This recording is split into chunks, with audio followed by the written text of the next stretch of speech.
and welcome to Traditional Painting the Digital Way, where I use digital painting apps to teach traditional painting techniques. This is part 2 in our old tree stump series, and in this video we're going to go ahead and continue refining the tree stump and the grass, and we're also going to add some flowers. If you want to follow along with traditional materials, check out part 1 in this series, where I have a list of all the paint, brushes, and the canvas that I use. We're going to be using Infinite Painter for Android, and this is also being created on my Samsung Tab S4, and this is probably the first full-length project that I've done on this tablet, and it seems to work pretty nicely with Infinite Painter. So we want to go ahead and work on the grass some more. And so I'm adding some thin strands to the grass, and this kind of settles the log down into the grass and makes it look not like it's floating anymore. So you can use your long thin script brush for this if you're following along traditionally, and just get a really thin mixture of Hooker's green paint with a lot of water and make sort of a circular motion, and that's how you get these long thin blades of grass. And then of course you just make your line really thin, and you can use one of the paint categories, the Leonardo brush or one of those, to make a really long thin blade of grass. And you also will use the same kind of circular motion on your tablet that you use with your brush.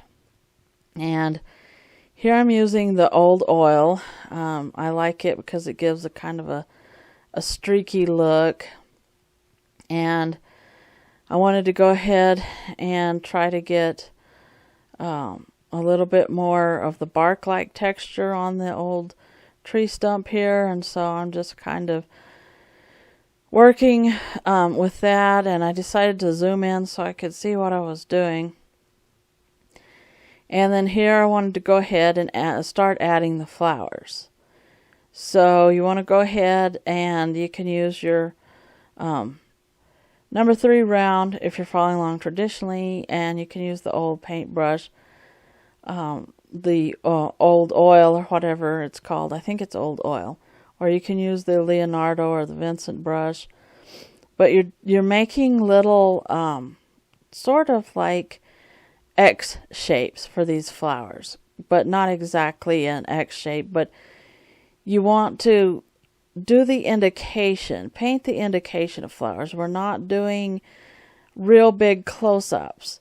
So you want to go ahead and just kind of make little comma strokes.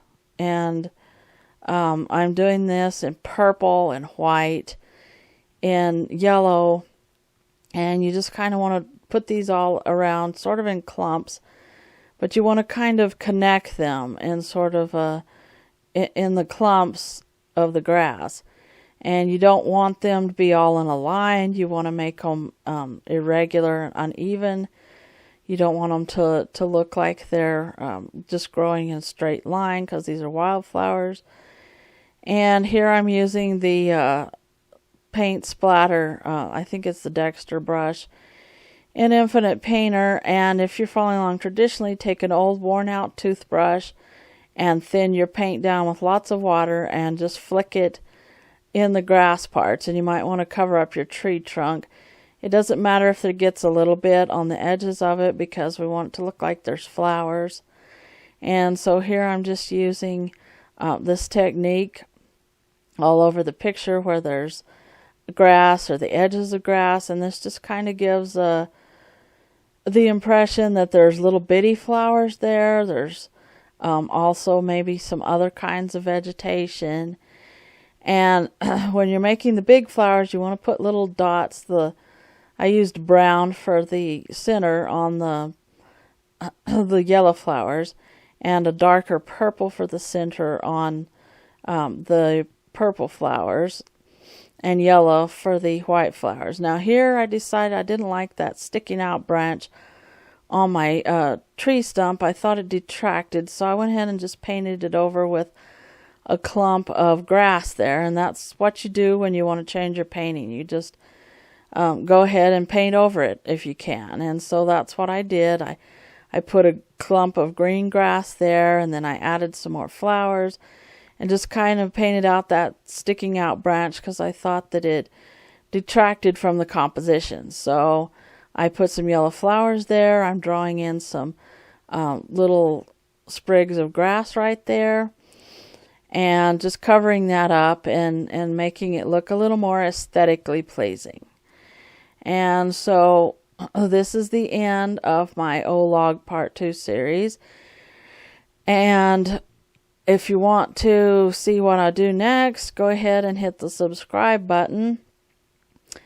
And thanks everybody for watching. Thank you so much for your support, and I will catch you later.